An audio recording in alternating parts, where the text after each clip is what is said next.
ils ont toujours, bien sûr, sont guidés par l'idéologie génocidaire. Donc on a dû faire appel à des gens pour venir vraiment donner des cours. 15 années se sont écoulées depuis son départ vers l'est de la République démocratique du Congo.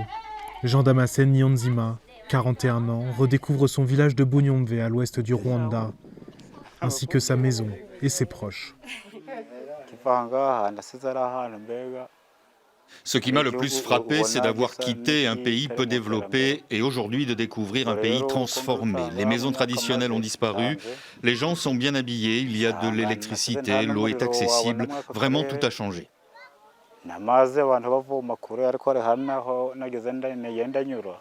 Jean Damascène était parti en RDC en quête d'une vie meilleure, dit-il.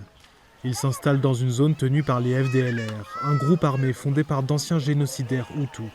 Posté à l'un de leurs barrages, il était chargé de prélever les taxes.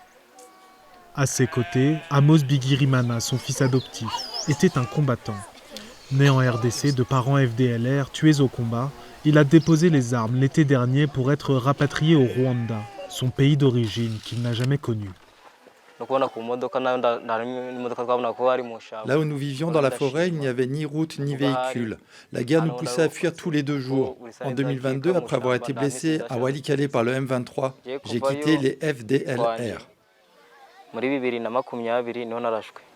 Fin mars, Amos, Jean Damascène et quelques 200 personnes ont été emmenés dans ces bus vers leur district d'origine. Tous viennent de terminer une formation de 3 à 7 mois dans le camp de Mutobo, où sont démobilisés les anciens membres de groupes rebelles. Lorsqu'ils arrivent, ils ont toujours, bien sûr, sont guidés par l'idéologie génocidaire. Donc on a dû faire appel à des gens, que ce soit de l'armée, de la police, de la société civile, des organisations religieuses, pour venir vraiment donner des cours. Donc c'est comme ça que la formation se passe. Ouvert en 2001, le camp de Mutobo a permis, selon la présidente de la commission, la démobilisation de près de 12 000 membres de groupes armés hostiles au Rwanda, familles incluses.